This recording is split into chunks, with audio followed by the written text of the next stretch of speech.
Bonjour à tous. J'avais posté sur mon site, sur ma chaîne, au début septembre, que j'avais prévoyé d'installer deux batteries lithium fer phosphate de 360 ampères-heure. Donc j'avais tout commandé sur AliExpress et les batteries sont jamais arrivées. Donc le temps de faire une procédure de litige sur le site, ça a pris un peu de temps. Et voilà. Et au final, j'ai dû me rabattre sur autre chose, sur des batteries toutes faites, parce que le prix du lithium entre septembre et aujourd'hui, ça a plus que doublé. Donc je me suis rabattu sur des batteries toutes faites que j'ai prises sur Amazon, des 200 ampères-heure. Les voici. Voilà. Voilà. Comme vous pouvez lire, donc la marque F, Fly Rover, bref, c'est des 200 ampères-heure. Il fait pour 4 qui, qui pèse 19 kg. Voilà, la batterie sur la balance, comme vous pouvez voir. 19 kg 2. Donc il y en a deux, comme ça. Donc ça, c'est la première. Et la deuxième est là. Exactement la même. Ces batteries sont livrées chacune avec un chargeur secteur, équipé d'un jeu de pince traditionnel pour charge. Il y en a un autre modèle sur Amazon qui est livré avec sur le fil avec une prise directement sur le boîtier ABS.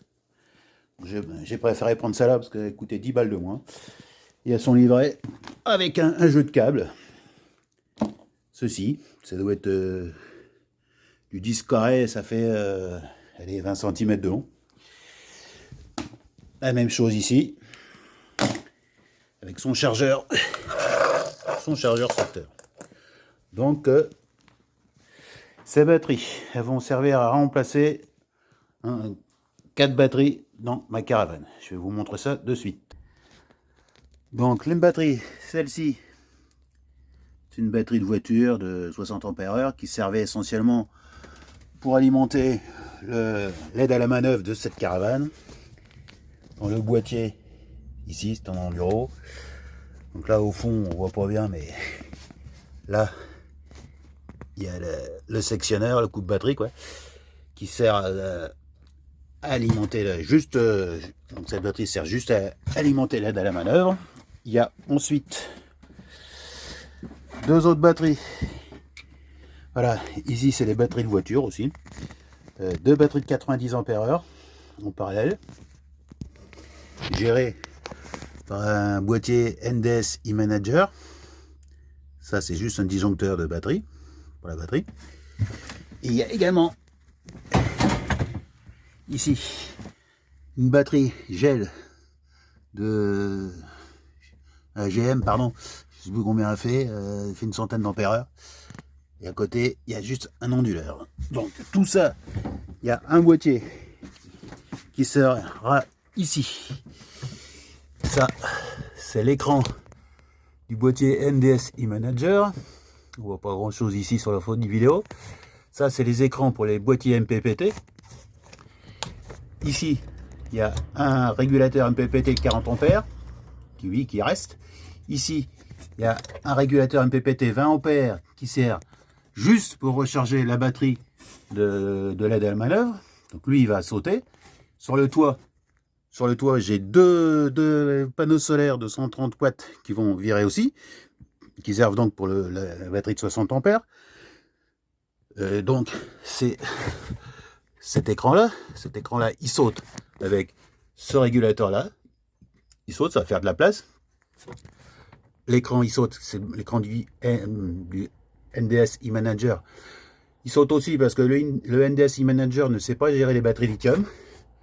Lui, cet écran-là, c'est l'écran du 40 ampères qui va se servir pour une nouvelle batterie. Donc ici, à la place de cette 60 ampères, il va y avoir une lithium, de la batterie lithium que je vous ai montré, qui sera reliée en parallèle avec la deuxième batterie lithium qui sera ici, qui servira à alimenter l'onduleur.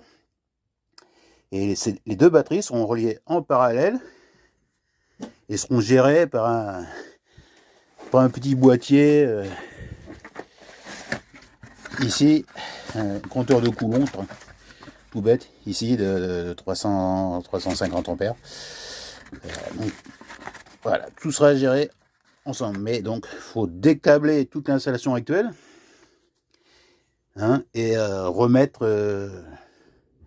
les deux batteries lithium. Donc ça, c'est une vidéo qui va être faite dans quelques semaines. Pour vous, ça va être tout de suite. Allez, allons-y. Bon, voilà, le décablage est fait. Il y a une batterie de positionnée. Il y a juste une cause qui est posée, mais rien de branché.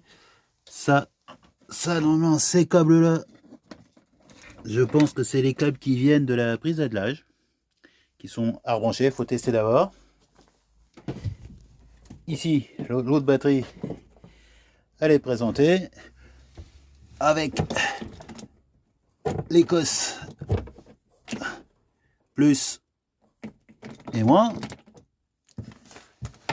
Voilà, donc là-dessus, j'ai juste à brancher un ou deux câbles en 6 carrés qui vont être branchés vers les plus et moins de l'autre batterie pour les brancher en parallèle.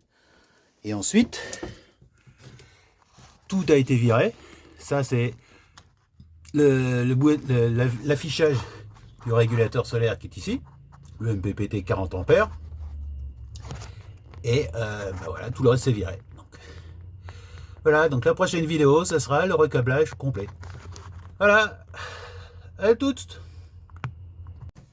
Bon, bonjour à tous. Donc j'ai recommencé le branchement. Dans l'immédiat, j'ai juste branché les deux batteries en parallèle en mettant problème de mise au point. Donc sur chaque borne, deux fils en 6 mm carrés. Ça me fait un 12 mm carrés réel. C'est plus facile à manipuler que des grosses sections de 12 ou de 16 carrés. Là, pour le transfert, ça suffira amplement. Donc j'ai deux câbles ici. Et sur la batterie, la même chose. Et deux bornes, et deux fils plus, et deux fils moins. Voilà. Ensuite, ça va permettre de vérifier les câblages. Bon, alors là, on va raccorder ces câbles. Après vérification, c'est deux câbles. Donc il y a un plus et un moins. Il y en a deux. C'est l'alimentation 12 volts de tout ce qui fonctionne dans la caravane. J'avais utilisé du câble que j'avais sous la main. Donc c'est ça c'est du 2,5 carré. J'ai mis en parallèle donc deux fois 2,5 de chaque côté, ce qui fait un 5 mm carré pour une alimentation qui dépasse pas les 15 ampères quand tout est allumé, l'éclairage, l'éclairage LED, donc ça consomme très peu.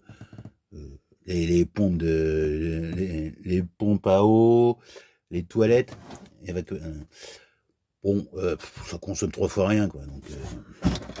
Donc je branche ces 4 fils, donc 2 x 2 en parallèle sur le plus et le moins,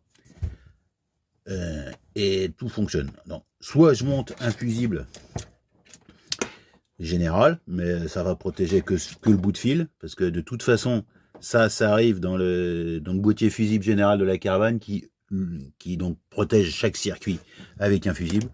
Donc mettre entre guillemets deux fusibles en série, ça sert pas à grand chose, ça sert juste à protéger ce fil là, qui de toute manière est largement dimensionné en section pour ne pas nécessiter de fusible. On pourrait toujours en mettre un par la suite, mais dans un premier temps, je vais brancher ça en direct, ce qui va me permettre déjà de revoir de la lumière en 12 volts dans la caravane.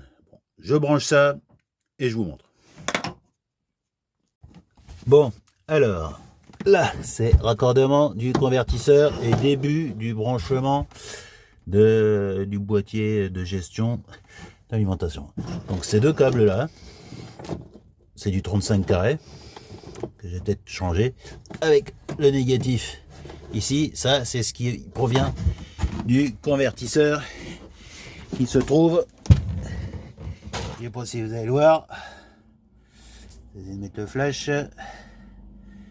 Alors, allez. Bon, je peux pas le prendre. Non, vous verrez, vous êtes obligé de me croire sur parole. C'est le plus et le moins qui vont au convertisseur. Voilà. Donc je pars donc du plus de la batterie vers le disjoncteur. C'est un disjoncteur continu 300 ampères. Donc le plus arrive ici. Ça, c'est les deux fils positifs qui arrivent de la batterie qui est à côté. Donc j'ai raccordé ça. Et là, donc ici, il part l'alimentation du convertisseur. Ça, c'est les deux fils d'alimentation de la caravane. Et puis c'est tout. Donc là, théoriquement, je devrais avoir du 220 direct depuis la batterie. Bon, voilà, c'est raccordé. Donc ici, j'avais donc dit que le disjoncteur 300 ampères qui est branché sur la batterie. Donc je voulais faire au départ, donc comme j'avais prévu, mettre ces deux batteries, donc cette batterie qui est dans ce coffre et celle qui est dans le coffre à côté, en parallèle, via ce disjoncteur de 300 ampères. Quand je l'utilise avec le convertisseur, il saute. Ça veut dire que je consomme plus de 300 ampères. J'ai donc fait autrement. J'avais un fusible de 400 ampères que j'ai branché donc en direct sur les câbles du convertisseur. Et là, j'ai branché un deuxième câble qui permet de brancher en série, en parallèle les deux batteries et alimenter toute la caravane ensemble. Donc là, ça suffit. Hein, quand il y a une grosse consommation, les deux batteries sont en parallèle et ça passe ici. Ça se tient sans problème, ça s'équilibre. Ça chauffe pas, c'est impeccable. Voilà, donc maintenant j'ai plus qu'à faire un peu de propre et finir de raccorder. C'est la prochaine étape. Raccorder ça. C'est le boîtier qui va se raccorder sur le gestionnaire de batterie, qui est d'ailleurs bouillant. Bon, je vais voir ça. À tout de suite. Bon, finalisation de l'installation. Pour le moment, ça, c'est le shunt qui sert pour l'écran de contrôle du lecteur de Coulomb. Le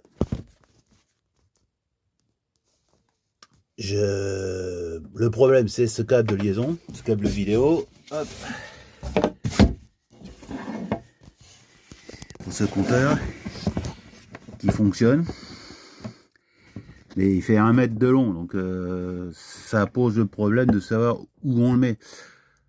Donc soit je le laisse à proximité le long du mur, fixé je ne sais pas trop avec quoi, avec des velcro ou quelque chose comme ça. Le souci c'est est-ce que je le mets ou pas, parce qu'après les premiers essais c'est très peu précis. Donc, dans les fortes intensités, ça fonctionne. Dans les basses intensités, c'est très aléatoire. C'est beaucoup moins précis que ce qu'affiche le régulateur solaire MPPT. Donc, est-ce que je le garde ou pas? Je sais pas.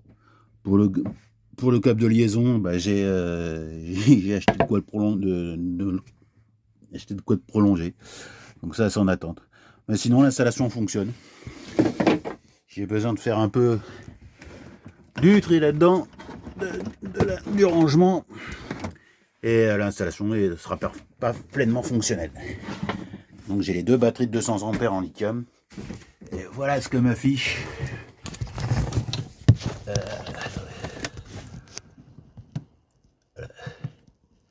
Voilà, actuellement en plein soleil. 13,7 V et je charge à 800 mA parce que la batterie est pleine. Donc celui est beaucoup plus précis. Donc voilà, le reste, l'installation est finie. Après c'est juste des finitions. Voilà, merci à tous.